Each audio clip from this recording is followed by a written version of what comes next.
सो वचन का जो हिस्सा हमारे बीच में पढ़ा गया था नए नियम से इब्रानियों की पत्री उसका 12वां अध्याय और पद संख्या 6, माफ करिएगा 11वां अध्याय पद संख्या 6। ठीक है, एक और इसका हम लोग निकाल लेंगे इसके साथ। यूहन्ना रचित सुसमाचार उसका 17वां अध्याय, यूहन्ना रचित सुसमाचार और उसका 17वां अध्याय और उसका पद 1 से लेकर 5 तक मैं आप लोगों के सम्मुख पढ़ूंगा। आप सब अपनी बाइबल में जो है अनुसरण कर पाएंगे। मैं आशा करता हूं कि हम सब बाइबल लेके आए हैं। क्या मैं आपकी बाइबल देख सकता हूं? हम आपकी बाइबल उठा सकते हैं? प्रभु आप सबका आशीर्वाद हो। कृपया करके कोई भी मोबाइल फोन का यूज चर्च में नहीं करेंगे। यदि कोई भी आपके अगल बगल मोबाइल फोन का यूज करते हुए आपको दिखता है, कृपया करके आप उसकी सहायता करें और उसको बोलेंगे यदि वो बाइबल नहीं ला पाए हैं तो वो आपकी बाइबल में देख सकते हैं। ठीक है, ये आपकी जिम्मेदारी है। तो हम परमेश्वर का धन्यवाद करते हैं। यहाँ पर परमेश्वर का वचन इस प्रकार कहते हैं, मैं इसको पढ़ रहा हूँ, सब ध्यान से सुनेंगे। यहाँ लिखा हुआ है, यीशु ने ये बातें कही और अपनी आंखें आकाश की ओर उठाकर कहा, हे पिता, वह घड़ी आ पहुंची है, अपने पुत्र की महिमा कर कि पुत्र भी तेरी महिमा करे, क्योंकि तूने उसको सब प्राणियों का अधिकार दिया कि जिन्हें तूने उसको दिया है उन सब को वह अनंत जीवन दे। और अनंत जीवन यह है कि वे तुझ एकमात्र सच्चे परमेश्वर को और यीशु मसीह को जिसे तूने भेजा है जाने। जो कार्य तूने मुझे करने को दिया था उसे पूरा करके मैंने पृथ्वी पर तेरी महिमा की। अब हे पिता, तू अपने साथ मेरी महिमा उस महिमा से कर जो जगत की सृष्टि से पहले मेरी तेरे साथ थी। सो परमेश्वर इन दोनों वचनों के पढ़े उसमें हम सभी को आशीषित करें। 2 वचन हम लोगों ने पढ़े।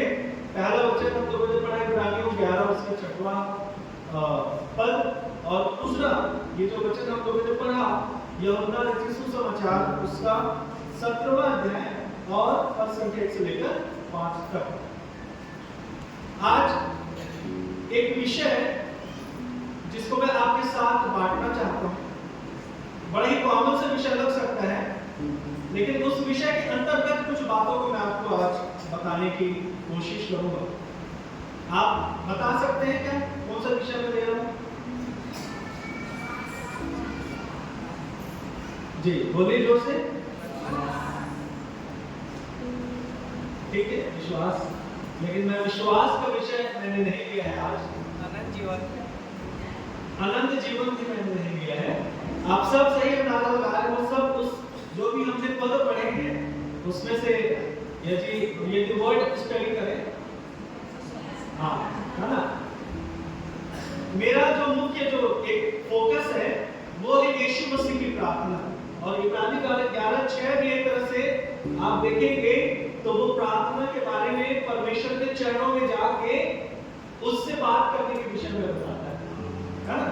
सो आज एक विषय को मैंने लिया है और खास तौर पर ये जो पूरा जो अध्याय है ये यीशु मसीह की महायाजकी प्रार्थना के रूप में हम इसको जानते हैं। बहुत सारी बातें हैं और यदि सच में हम प्रार्थना करना सीखना चाहते हैं कि प्रार्थना कैसे की जाए तो हमको यीशु मसीह की महायाजकी प्रार्थना को ध्यान से पढ़ना बहुत जरूरी है। और आज इसी अध्याय से ही मैंने एक विषय को लिया है, लेकिन उससे पहले हम लोग इब्रानी उसका 11वां अध्याय और उसके 6वें पद पे एक बार फिर से पढ़ेंगे और प्रार्थना के संदर्भ में जो चीज मैं आपको बताना चाह रहा हूँ उसको हम लोग देखने की और समझने की कोशिश करेंगे। यहाँ पर जो 6वां पद है इब्रानी पत्री 11वां अध्याय 6वां पद ध्यान से सुनिएगा। यहाँ पर लिखा हुआ है, और विश्वास बिना उसे यानी किसे परमेश्वर को प्रसन्न करना क्या है? अधूरा है ना। ये एक मुख्य बात है। और उसके बाद बहुत ही सुंदर बात लिखी है, क्योंकि परमेश्वर के पास आने वाले को विश्वास करना चाहिए कि वह है और अपने खोजने वाले को क्या देता है, प्रतिफल देता है। ये एक ऐसी दशा है जो प्रार्थना के एक स्वरूप को दिखा रहा है।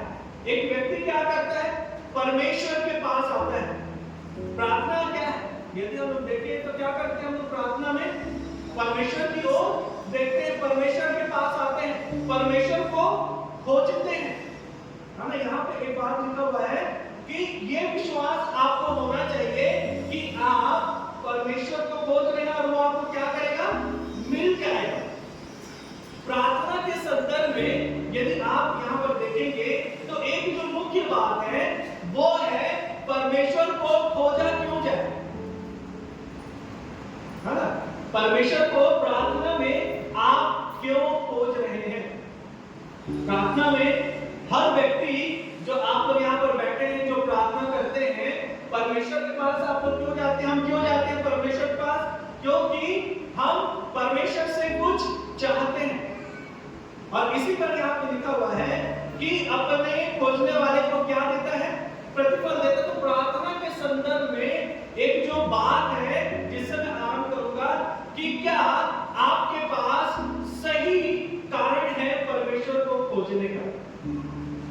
यदि आप प्रार्थना कर रहे हैं, आपके पास बहुत तेरे कारण हो सकते हैं प्रार्थना करने का, लेकिन बहुत तेरे कारण होने के बाद भी ये पॉसिबिलिटी हो सकती है, ये संभावना हो सकती है कि परमेश्वर उन प्रार्थनाओं को नहीं चाहता जो आप उस समय कर रहे हैं। और प्रार्थना के संदर्भ में हमेशा हम इस बात को जानते हैं, आज मैं फिर से आपको इस बात में उत्साहित करना चाहता हूं कि प्रार्थना यदि आप और मैं कर रहे हैं तो क्या अपनी इच्छा से, अपने फायदे के लिए, अपने विचारों के लिए, अपनी जरूरत के लिए कर रहे हैं, या फिर एक पहलू यह हो सकता है कि आप परमेश्वर की इच्छा के अनुसार क्या करें, उससे प्रार्थना करें।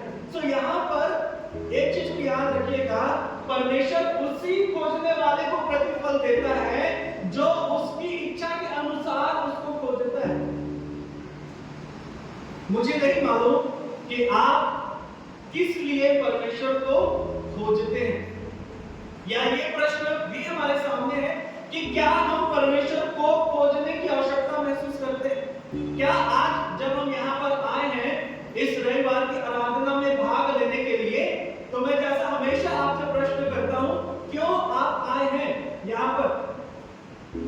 यदि आप यहाँ पर आए हैं तो बिना किसी कारण के लिए हैं। यदि बिना किसी कारण के आप यहाँ पर बैठे हुए हैं तो ये समय बर्बाद करने वाली बात। मुझे नहीं मालूम कि कौन यहाँ पर परमेश्वर के पास कारण के साथ आया है और कौन बिना कारण के यहाँ पर आके बैठा हुआ। ये मेरा और परमेश्वर का निजी मामला है, मैं नहीं जानता। मैं क्यों यहाँ पर खड़ा हूं आप नहीं जान सकते, और आप यहाँ पर क्यों खड़े, मैं यहाँ से खड़े होकर नहीं बता सकता। पॉसिबिलिटी हो सकती है, जैसा मैंने इस बात को कहा, परमेश्वर को खोजने के लिए हम परमेश्वर के चरणों में आते हैं। आज भी मैं आशा कर रहा हूं कि आप यदि यहाँ पर बैठे हुए हैं तो किसी कारण की वजह से आप यहाँ पर बैठे हो। यदि आपके पास कोई कारण नहीं है तो परमेश्वर से प्रार्थना करिए कि वो आपको कारण दे कि आप परमेश्वर के पास जाएं। नहीं तो बिना कारण के परमेश्वर के पास जाने वाले भी परमेश्वर की नजर में दोषी ठहर सकते हैं। ये एकदम फैक्ट बात है ना। यहाँ पर एक जो मुख्य बात प्रार्थना के संदर्भ में हम लोग देखने की कोशिश कर रहे हैं। मैं अपने मुख्य विषय में नहीं आया हूँ, लेकिन मैं आपको धीरे धीरे उस विषय के ऊपर जो है लेके चल रहा हूँ। प्रार्थना करना या परमेश्वर के पास आना, लिखा हुआ है कि आपको क्या विश्वास होना चाहिए कि परमेश्वर क्या करता है, अपने खोजने वाले को प्रतिफल देता है।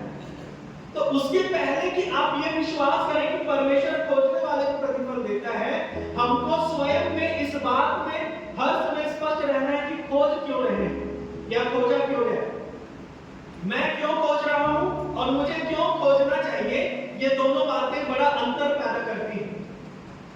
परमेश्वर को यदि आज आप खोज रहे हैं तो क्यों खोज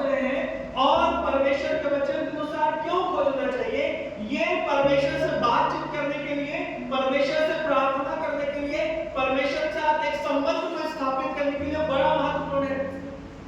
और खास तौर पर जब हम प्रभु को अपना उद्धारकर्ता मानते हैं, एक विश्वासी के झुंड में हम लोग यहाँ पर हैं, परमेश्वर इस बात को जानता है। चाहे आप जवान बच्चे हैं, आप प्रार्थना करते हैं, आप वयस्क हैं, आप बुजुर्ग हैं, आप सब प्रार्थना करते हैं, मैं भी प्रार्थना करता हूं, हम सब प्रार्थना कर रहे हैं। लेकिन क्या मेरे पास सही कारण है कि मैं परमेश्वर को खोजूं? और यदि सही कारण है, तभी मेरा विश्वास करना कि वो अपने विश्वास अपने खोजने वाले को प्रतिफल देता है, सार्थक हो नहीं तो मेरा विश्वास करना व्यर्थ हो जाएगा। इसी के संदर्भ में हम लोग आज की प्रार्थना को समझने की कोशिश करेंगे। मैंने करीब 2 से 3 विषय आज लिए थे, लेकिन उसमें से मैं एक ही विषय को आज आपके साथ बांटूंगा। यदि आप देखेंगे तो इस बात को पाएंगे कि प्रभु यीशु मसीह की ये जो प्रार्थना है 1 से लेकर 26 तक, ये पूरी प्रभु ने क्या की? अपने पिता से किया है। और आज इसी का एक विषय जो है, जो 1 से 5 तक मैंने पढ़ा है, उसमें कुछ विषय लेकिन उनको मैं छोड़ रहा हूँ, जो मैं अभी इस समय महसूस कर रहा हूँ। 3 विषय मैंने तैयार किए थे कि आपके साथ जल्दी जल्दी उसको बांटूंगे। उनमें से एक जो विषय है जिसके लिए प्रभु यीशु मसीह क्या करते हैं? प्रार्थना करते हैं। और आज मैं उस विषय को आपके साथ बांटना चाहता हूँ।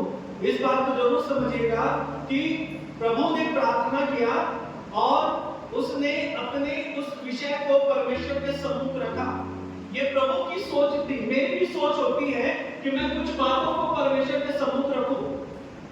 तो हम इस बात की तुलना करेंगे कि प्रभु यीशु मसीह की वो जो इच्छा थी उसमें और हम लोग जो प्रार्थना करते हैं उसमें कितनी समानताएं हैं या उसमें कितना अंतर है। और याद रखिएगा कि प्रार्थना यदि प्रभु यीशु मसीह के अनुसार या उसके जैसी ना की जाए, परमेश्वर से इस बात को बताता है कि हमारी प्रार्थनाएं नहीं सुनी जाएगी। क्योंकि अनुसरण करने के लिए, हर चीज के लिए, इवन प्रार्थना के लिए भी प्रभु यीशु मसीह से बेहतर कोई दूसरा उदाहरण आपके और मेरे पास नहीं है। तो पहले एक जो बहुत एक मुख्य बात है कि क्या आज तक प्रार्थना करते हुए मैंने प्रभु का अनुसरण किया है? क्या मांगने के संदर्भ में मैंने प्रभु का अनुसरण किया है या क्या मैं प्रभु का अनुसरण करता हूं? प्रार्थना के एक मुख्य नियमों में से सबसे मुख्य नियम यही है कि प्रभु यीशु मसीह की इच्छा के अनुसार उससे क्या मैं मांग रहा हूं। क्या थी प्रभु की इच्छा? एक बहुत ही सुंदर पद है 11वां पद, यूहन्ना उसका 17वां अध्याय। और आज का एक मेरा जो विषय है प्रार्थना में, इस चीज को हमें मांगना है। 11वां पद मैं पढ़ रहा हूं, सब ध्यान से सुनेंगे। यहाँ लिखा हुआ है, मैं अब जगत में न रहूंगा परंतु ये जगत में रहेंगे और मैं तेरे पास आता हूं। हे पवित्र पिता, अपने उस नाम से जो तूने मुझे दिया है उनकी रक्षा कर कि वे हमारे समान एक हो। और आज मेरा जो विषय है वो यही है, एक होना। कितना महत्वपूर्ण है मेरी प्रार्थनाओं में इस विषय को मांगना कि मैं एक हो जाऊं। दूसरे शब्दों में, क्या हम जो है प्रार्थना करते हैं तो हमारी प्रार्थना में एक होना या एकता का विषय महत्वपूर्ण होता है कि नहीं होता? प्रभु के लिए यह बड़ा महत्वपूर्ण था। और यदि आज आप और मैं इस विषय के ऊपर बातचीत नहीं कर पा रहे हैं तो आइए हम इस बात को देखने की कोशिश करेंगे कि प्रभु ने प्रार्थना करते समय एक मुख्य विषय को अपने पिता से साझा किया और वो ये है कि उनकी रक्षा कर। किनकी रक्षा कर? ये अपने चेलों के लिए प्रार्थना कर रहे हैं जो प्रभु यीशु मसीह के अनुयायी थे, प्रभु यीशु मसीह के साथ चलते थे। इवन आज भी आपके और मेरे लिए भी यही प्रार्थना है प्रभु यीशु मसीह की, जहां पर प्रभु बोलते हैं कि हे पिता, आज भी परमेश्वर के सामने प्रभु यीशु मसीह यही प्रार्थना को मेनोनाइट चर्च कोरबा के लिए मांग रहे हैं कि हे पिता, उनकी रक्षा कर कि वे हमारे समान क्या हो जाए? एक हो जाए। एक प्रश्न मैं आपके सामने छोड़ना चाहता हूं। ये स्वयं आकलन का भी है और सामाजिक रीति से भी आकलन करने का विषय है। क्या हम एक हैं? है ना?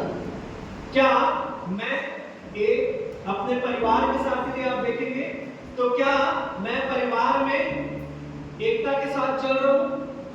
क्या समाज में, चर्च में हम जो है एकता को महत्व देते हैं, या फिर प्रभु के साथ मैं एक हूं कि नहीं हूं? मेरी प्रार्थना का ये एक महत्वपूर्ण विषय होना चाहिए मेरे प्रियो।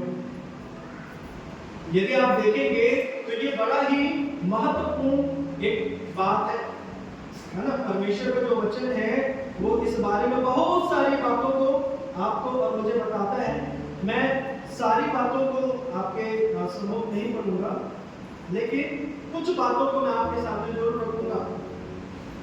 मत्ती रचित सुसमाचार उसका 18वां अध्याय और पद 19 को मैं पढ़ रहा हूं। ध्यान से सुनिए, यहाँ पर परमेश्वर वचन बहुत ही महत्वपूर्ण बात कहता है और प्रभु यीशु मसीह ने ही इस बात को कहा था। यहाँ पे लिखा हुआ, प्रभु कहते हैं, मैं तुमसे कहता हूं, यदि तुम में से 2 जन पृथ्वी पर किसी बात के लिए एक मन होकर उसे क्या करें, मांगे, तो मेरे पिता की ओर से जो स्वर्ग में है उनके लिए हो जाएगी। एक मंडली होके आज तक हमने किस बात के लिए एकता किया है कि हम उसको परमेश्वर से मांगे? ये एक प्रश्न है हमारे सामने, और उसका उत्तर जो है वो हम ही पर ढूंढना है मेरे प्रियो। यहाँ पर जो एकता की बात प्रभु यीशु मसीह बोल रहे हैं कि तू उनके ऊपर दया करना ताकि वो हमारे समान क्या हो जाए, एक हो जाए। और आज इसी बात को जो मैं आपके सम्मुख रख रहा हूँ, प्रार्थना का एक बहुत ही महत्वपूर्ण हिस्सा है, जिसके लिए यदि प्रभु यीशु मसीह को प्रार्थना करनी पड़ी तो हमको भी प्रार्थना करनी पड़ेगी।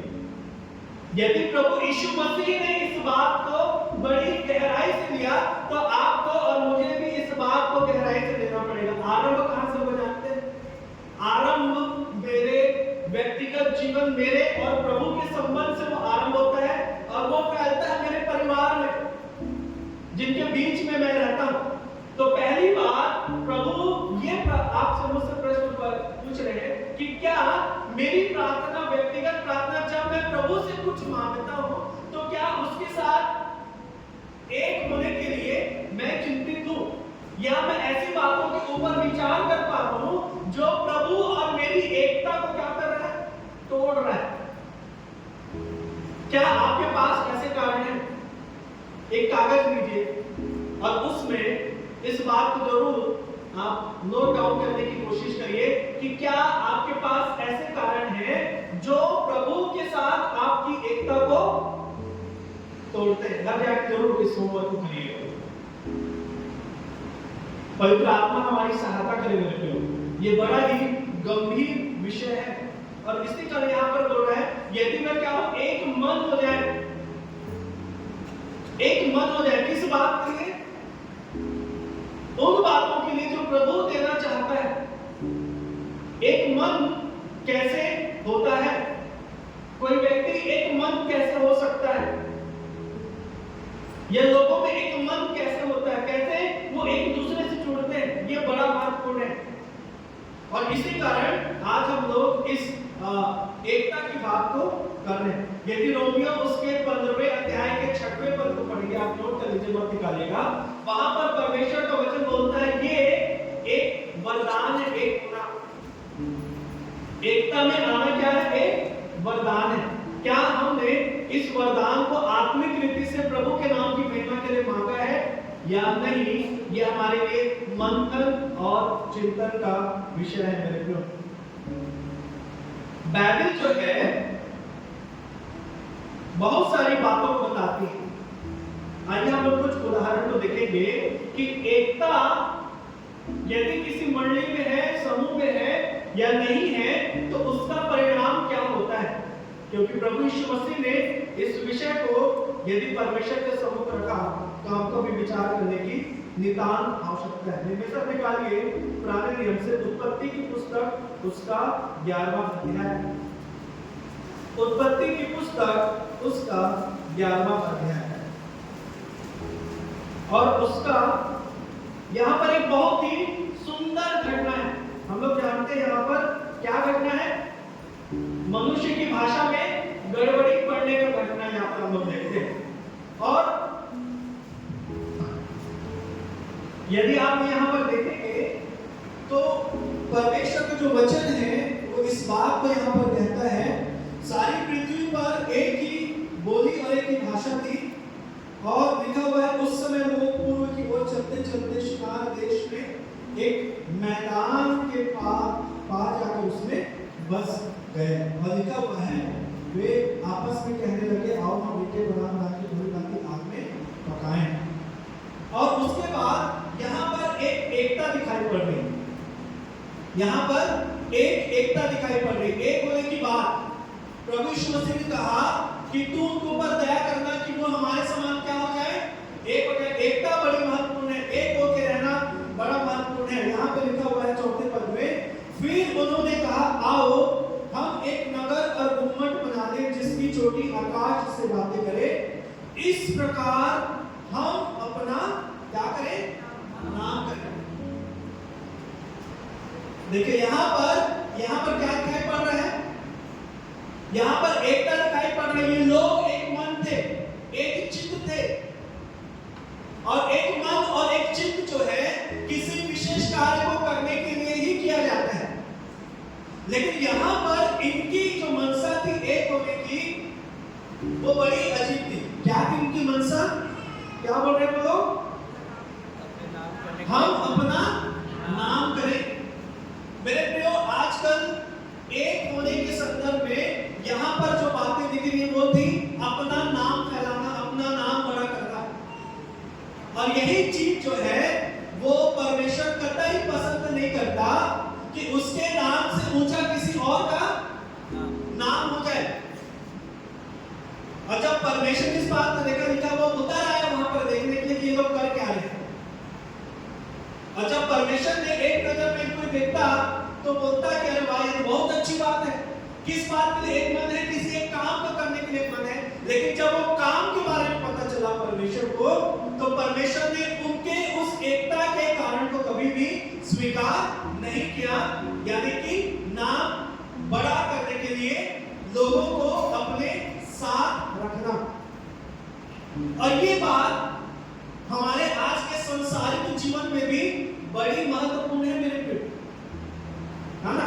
यहाँ पर लोगों का झुंड एक जगह पे इकट्ठा था सिर्फ और सिर्फ इसलिए क्योंकि नाम ऊंचे किए जाए, और परमेश्वर ने उस बात को कतई स्वीकार नहीं किया, क्योंकि परमेश्वर के नाम के ऊपर कोई दूसरा नाम ना तो पहले कभी था ना तो कभी हो सकता है। जब चर्च में यदि ऐसी बात हमारे आसपास दिखाई पड़ती है, कलीसियाओं में दिखाई पड़ती है, मसीह की देहों में दिखाई पड़ती है, कि लोग कई बार क्या करते हैं, झुंड को मैं आपको अपने साथ इसलिए रखूंगा, क्यों, क्योंकि मेरा नाम बने रहना चाहिए। परमेश्वर की ओर से इस बात के लिए किसी भी रीति की कोई भी सहायता आपको और मुझे नहीं मिल सकती यदि ऐसी मानसिकता हमारे साथ हो तो। परमेश्वर का जो वचन है वो बहुत सारी बातों को आपको और मुझे बताता है मेरे प्रिय। क्या आज के जमाने में आपके आसपास परिवार में खासतौर पर मसीहियों के एकता को हम कैसे देखते हैं? क्या हम अपने नाम को ऊंचा उठाने के लिए या अपने नाम को बनाए रखने के लिए एकता की बात करते हैं? यदि ऐसी बात है तो याद रखिए परमेश्वर मेरे विरोध में खड़ा है। और यदि परमेश्वर मेरे विरोध में खड़ा है तो चाहे मैं कोई भी क्यों ना हो, परमेश्वर के सामने मैं ठहर नहीं सकता, क्योंकि ये इधर उधर की बात नहीं है। किसकी देह की बात है? ये मसीह की देह की बात है। एक और अच्छा उदाहरण मैं आपको बताऊंगा। पहला कुरिन्थियों उसका पहला अध्याय निकालिए, इसी से संबंधित। पहला कुरिन्थियों नए नियम से उसका पहला अध्याय और 10 पद से पढ़िए। पहला कुरिन्थियों पहला अध्याय, हाँ, देखिए यहाँ पर यही बात है। हाँ पढ़िए बहन।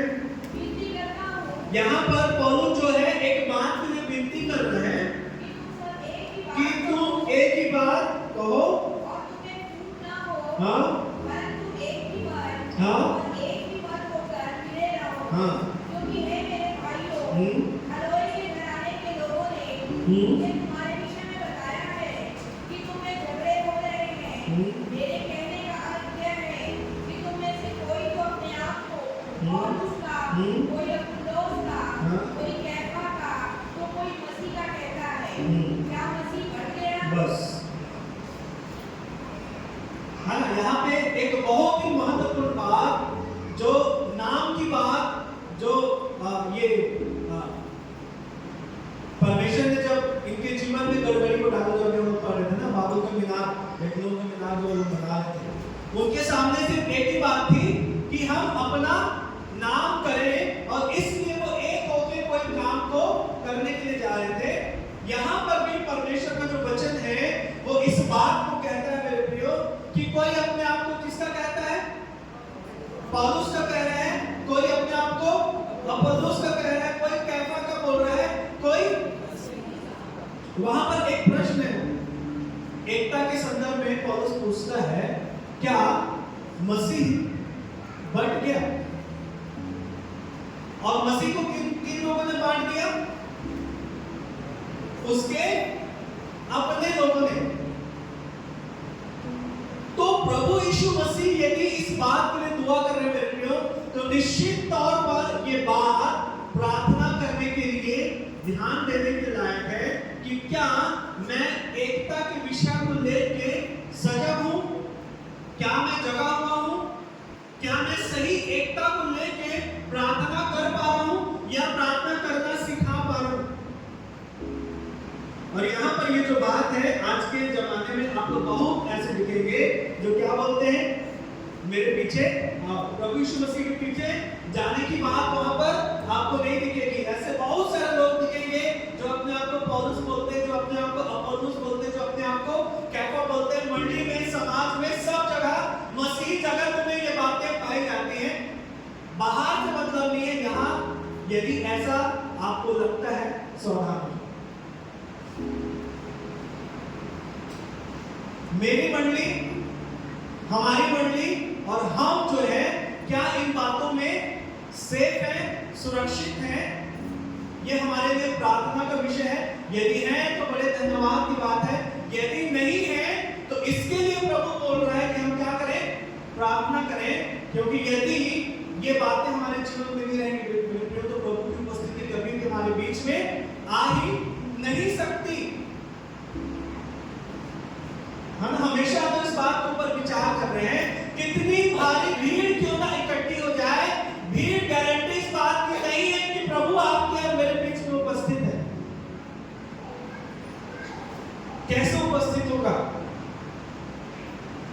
और यदि उपस्थित ना हो तो मेरा आना यहां पर कितना जायज है?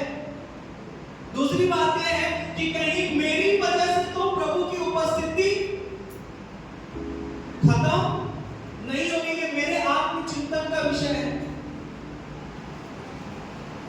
मेरे जीवन को प्रभु बड़े ही गंभीरता से जांचता है। इसी तरह मैं इस बात को हमेशा बोलता हूं, जब हम यहाँ पर आते हैं, प्रभु के लिए आते हैं, और आप सब, मैं विश्वास करता हूं कि प्रभु के लिए यहाँ पर आ रहे हैं। परमेश्वर इस बात को आपको और मुझे समझाना चाहता है। इस समय एक मन और एक चित्त होके स्वयं से पूछे हम लोग, मैं आज अपने आप से पूछ रहा हूं, आप सब अपने आप से पूछिए, कहीं प्रभु की उपस्थिति मेरी वजह से तो नहीं जा रही? यदि ये बात मैं महसूस करता हूं, ये भी परमेश्वर का बहुत बड़ा रूप है, लेकिन क्या मैंने कभी इस तरह से अपने आप को जांचने की कोशिश की?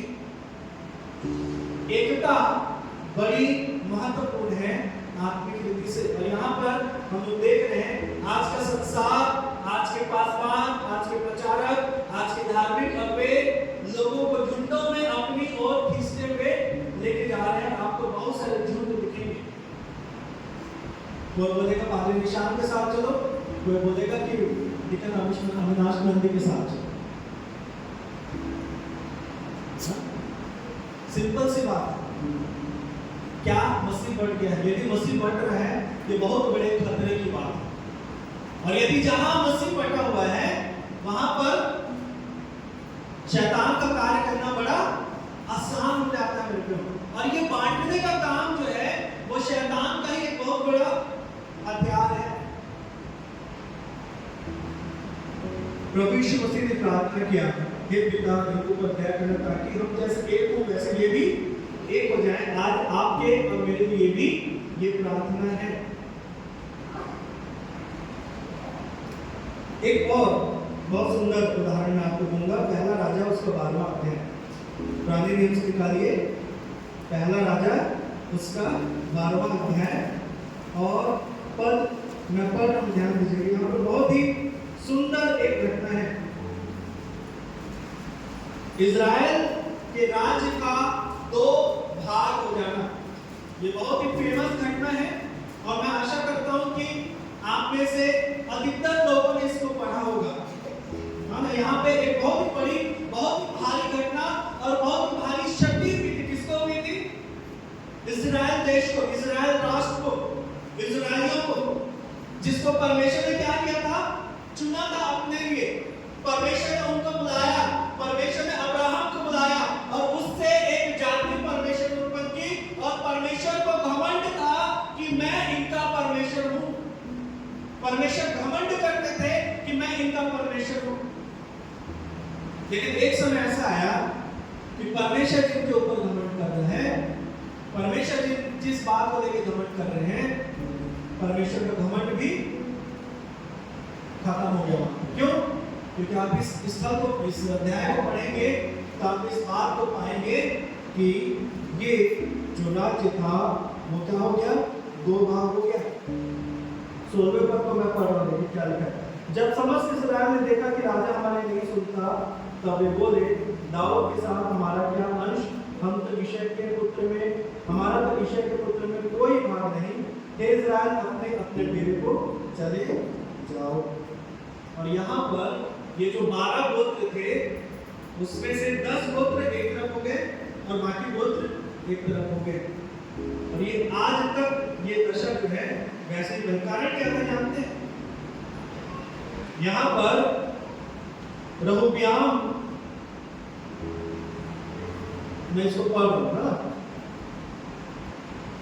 ये इसके कुछ पदों को ही मैं पढ़ता हूँ। 4था पद मैं पढ़ रहा हूँ, ध्यान दीजिए। अच्छा, रहोबियाम शकेम को गया, क्योंकि सब इस्राएलियों को राजा बनाने के लिए नहीं गए। तब नाबाद के पुत्र यारोबाम ने यह सुना, जो अब तक मिस्र में ही था, क्योंकि यारोबाम सुलेमान के घर के मारे भागकर मिस्र में रहता था। अतः लोगों ने उसको बुलवा दिया। तब यारोबाम और इस्राएल की समस्त सभा रहोबियाम के पास आकर यो कहने लगी, तेरे पिता ने, यानी कि सुलेमान ने हम लोगों पर भारी जुआ डाल रखा था। अब तू अपने पिता की कठिन सेवा को और उस भारी जुए को जो उसने हम पर डाल रखा है कर, तब हम तेरे अधीन रहेंगे। रहोबियाम को उसके जो लोग हैं इस तरह से निवेदन करते हैं कि तेरे पिता ने बहुत भारी बोझ हमारे ऊपर डाला था। 6वां पद कहता है, ध्यान से सुनिएगा। तब राजा रहोबियाम ने उन बूढ़ों से, जो उसके पिता सुलेमान के जीवन भर उसके सामने उपस्थित रहा करते थे, सम्मति ली कि इस प्रजा को कैसा उत्तर देना उचित है, इसमें तुम क्या सम्मति देते हो। तो उन्होंने 7वें पद में कहा कि आप उनसे मधुर बातें करिए, तब वे आपके अधीन सदैव बने रहेंगे। अब यहाँ पर रहोबियाम को बुजुर्गों ने क्या दिया? एक अच्छी सम्मति दी कि जो भी वो निवेदन कर रहे हैं उसको क्या कर लीजिए, आप मान लीजिए और उनसे बड़े प्रेम से बातचीत करिए, और क्या होगा? इससे वे आपके अधीन बने रहेंगे। लेकिन यहाँ पे यदि आप आगे बढ़ेंगे तो रहोबियाम जो है, उन्होंने उनकी बात तो सुना, लेकिन उसके बाद वो अपने जवान मित्रों के पास गया और उनसे भी उसने क्या लिया? सम्मति लिया। और वहां पर उसके जवान मित्रों ने बिल्कुल उल्टी सम्मति दी। आप पढ़ेंगे, मैं उसको नहीं पढ़वा रहा। और यहाँ पर सम्मति तो दोनों जगह से उसको मिली, लेकिन रहोबियाम ने, जो अनुभवी थे, जो सही सम्मति, जो परमेश्वर का भय मान के और सुलेमान को जीवन भर सम्मति देते रहे, उसकी बात को ना मान के इसने जवान लड़कों की बात को माना जो परमेश्वर का भय बिल्कुल भी नहीं मानते थे। और जो बातें उन्होंने उससे कही कि जाके तो उनसे बड़ी कठोर बातें का उनका आदर मत कर, आप पढ़ेंगे तो इस बात को पाएंगे। और वही काम ने वही किया। और जब ये बात इस्राएल को पता चली तो उन्होंने क्या किया, उसकी बात को सुन के उनको ऐसी ठेस लगी कि उनकी एकता जो है वो खंडित हो गई। यहां पर भी एकता वहां पर तोड़ दी गई। क्यों टूटी? परमेश्वर के लोगों के साथ परमेश्वर के भय में सम्मति को ना लेने की वजह से और उसके अनुसार काम ना करने की वजह से ये 10 गोत्र परमेश्वर के बोला चाहिए इस्राएल के उससे अलग हो गए। कितने गोत्र थे टोटल? 12।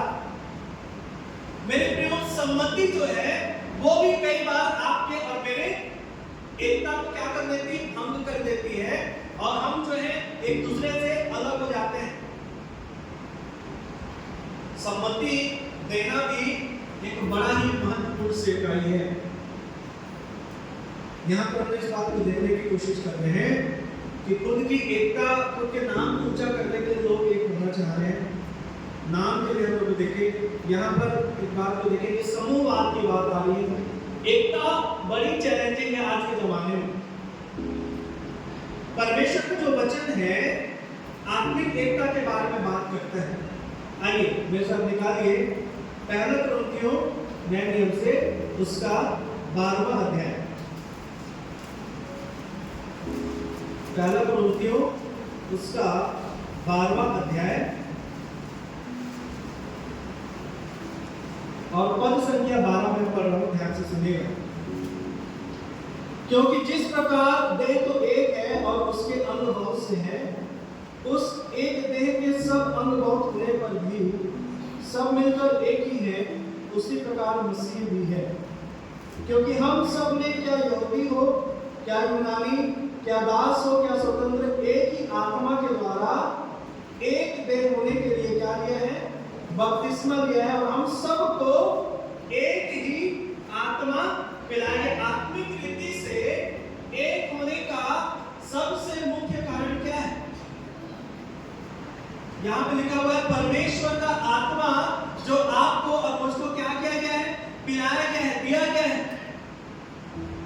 यदि ये आत्मा, इसके लिए यदि मैं प्रार्थना नहीं कर रहा हूं तो साधारण सी बात है, ये आत्मा का प्रकाशन, इसकी अगुवाई मेरे जीवन में नहीं बनी रहेगी। और यदि इसकी अगुवाई मेरे जीवन में नहीं बनी हुई है तो निश्चित तौर पर मैं आत्मिक रीति से मसीह की देह में एक कभी नहीं हो पाऊंगा।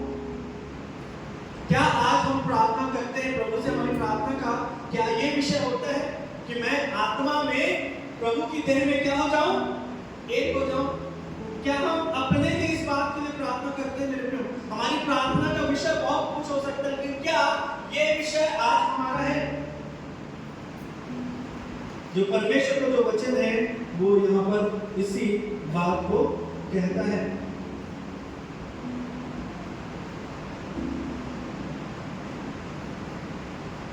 एक और इस सबक में निकालें इफिसी उसका 4था अध्याय, इफिसियों की पत्री उसका 4था अध्याय।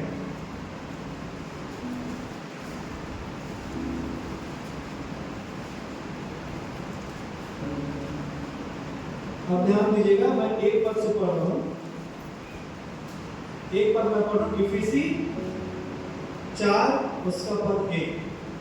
इसलिए मैं जो प्रभु में बंदी हूं तुमसे विनती करता हूं, जिस बुलाहट के साथ तुम बुलाए गए थे उसके योग्य चाल चलो। और तीसरा पद मैं पढ़ रहा हूं, और मेल के बंधन में आत्मा की एकता रखने का। कौन से बंधन में? मेल के बंधन में। मेल मिलाप, एकता जो है वो याद रखिएगा, मेल मिलाप का एक बहुत बड़ा एक सहायक है। मेल मिलाप के बंध में आत्मा की एकता। आज मेल मिलाप करने में हम कितने आगे बढ़ रहे हैं? क्या हम लोगों से मिल रहे हैं, क्या जुड़ रहे हैं? पंचायत, पासबान, टिकट बिजनेस को छोड़ के क्या मैं व्यक्तिगत रीति से लोगों से मिलने में दिलचस्पी रखता हूँ, या फिर क्या मैं अपने पड़ोस के मसीह भाई बहन जो हमारे ही चर्च में हैं, क्या मैं उनसे मेल मिलाप करने में इच्छुक हूँ? आत्मा के बंधन में, मेल मिलाप के बंधन में आत्मा की एकता रखने का यत्न करने के बाद यहाँ पर परमेश्वर का जो वचन है वो कहता है, उसके बंधन एक ही देह है, एक ही आत्मा है, जैसे तुम जो बुलाए गए थे अपने बुलाए जाने से, एक ही आशा है। हमारी आशा जो है वो एक ही होनी चाहिए। आपकी और मेरी आशा प्रभु से क्या है? जब हम चर्च आते हैं, चर्च आके हमारी मानसिकता क्या स्वयं तक ही केंद्रित रहती है? जब हम बैठे भी हुए हैं तो क्या हम सिर्फ अपने बारे में ही सोच रहे हैं, या आपके चारों ओर जो लोग बैठे हैं उनके बारे में भी हम सोचते हैं या विचार करते हैं, या हम देखते हैं? मेरे प्रियो, प्रभु का वचन जो है वो बड़ा ही गंभीर है एकता के संदर्भ में। आइए मैं जल्दी से 2-3 पदों को पढ़ा के मैं खत्म करूंगा।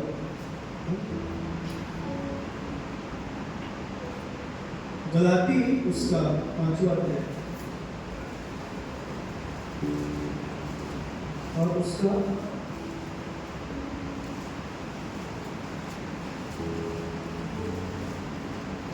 20 पद में पढ़ो, 19 और 20 देखिए। शरीर के काम तो प्रकट है, अर्थात व्यभिचार, गंदे काम, लुचपन, मूर्ति पूजा, टोना, बैर, झगड़ा, ईर्ष्या, क्रोध, विरोध, और क्या लिखा हुआ है? फूट। फूट जो है वो एकता को क्या करती है? तोड़ देती है, डिस्ट्रॉय कर देती है। तो यदि कोई व्यक्ति किसी के बीच में फूट डालने का प्रयास करता है तो निश्चित तौर पर यह परमेश्वर का स्वभाव कभी नहीं हो सकता। मैं परिवार की भी बात कर रही थी, पारिवारिक रीति से भी हमारे जीवन में फूट पड़ता है। हम एक दूसरे को शायद एप्रिशिएट ना कर पाए, एक दूसरे की प्रशंसा ना कर पाए। इसके पीछे कारण है कि ये शरीर का स्वभाव है। एकता तोड़ने वालों को या एकता में बाधा जो भी व्यक्ति है, चाहे मैं व्यक्तिगत रीति से हूं या समूह की रीति से हूं, प्रभु की स्पष्ट चेतावनी है। आइए कुछ पदों को पढ़ेंगे, उसके बाद मैं समाप्त करूंगा। रोमियो उसका 16वां अध्याय और उसका पद 17। देखिए क्या लिखा हुआ है, यहाँ पर ध्यान दीजिएगा। पौलुस बोलता है, अब हे भाइयों, मैं तुमसे विनती करता हूं कि जो लोग उस शिक्षा के विपरीत जो तुमने पाई है, फूट डालने और ठोकर खिलाने का कारण होते, उन्हें क्या कर लिया करो? लिखा हुआ है, ताड़ लिया करो। उनको देख लो, उनको जांच लो, उनको परख लो, उनको चिन्हांकित कर लो। जो क्या कर रहे हैं? फूट डालने का काम कर रहे हैं। पहले तो इनके लिए हम प्रार्थना करें कि यदि ऐसे लोग हमारे आसपास हैं, परमेश्वर कतई ऐसे लोगों को बर्दाश्त नहीं करता, क्योंकि प्रभु की एकता को तोड़ने का मतलब है उसकी उपस्थिति का इनकार और विरोध करना। परमेश्वर ने प्रभु यीशु मसीह इस बात को कहा, जहां पे मेरे नाम से 2 या 3 इकट्ठा हो उनके बीच में मैं क्या होऊंगा। ये प्रभु की इच्छा है कि उसकी उपस्थिति जो है कलीसिया में बनी रहे। यदि फूट हो रहा है, यदि एकता नहीं है, इसका मतलब मैं डायरेक्ट प्रभु की उपस्थिति का अनादर और इनकार कर रहा हूं। यदि ऐसी दशा मेरे जीवन में है तो परमेश्वर जो है वो मेरा न्याय करने के लिए तैयार खड़ा हुआ है। तीतुस की पत्री 3 अध्याय उसके 3 पद को भी पढ़ेंगे तो आपको यही चीजें मिलेगी। 3 उसका 10 पद, जिसको मिलता है निकाल के पढ़िए।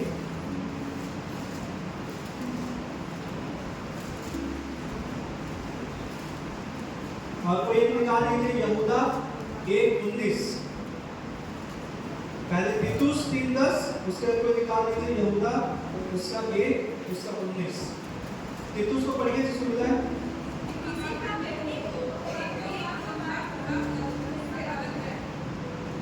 फिर से पढ़िए बहन जोर से।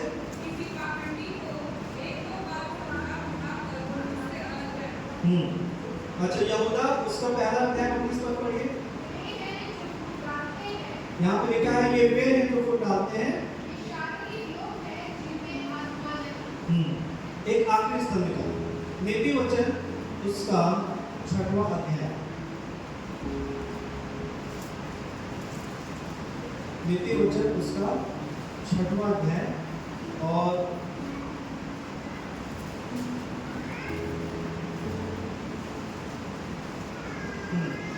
ध्यान से सुनिए।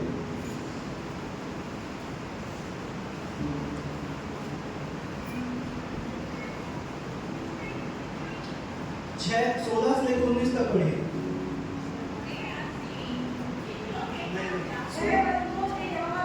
छह वस्तुओं से यहोवा बैर रखता है। याद रखिएगा यहोवा जो है बैर रखता है उसको घृणा है किन बातों से? हाँ, झूठ बोलने वाली जीभ जो क्या करती है? फूट पैदा करती है। हाँ,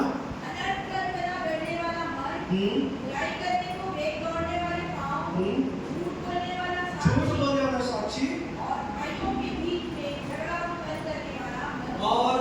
के बीच में झगड़ा उत्पन्न करने वाला मनुष्य। इससे परमेश्वर क्या करता है? क्या लिखा हुआ है उसको पढ़िए फिर से। बैर रखता है और घृणा करता है। मेरे पे और बहुत सारी बातें हैं, समय अनुमति नहीं दे रहे हैं। ये हमारे लिए प्रार्थना का विषय है। फिर से हम लोग यूहन्ना उसके 17वें अध्याय में उस पद को पढ़ेंगे।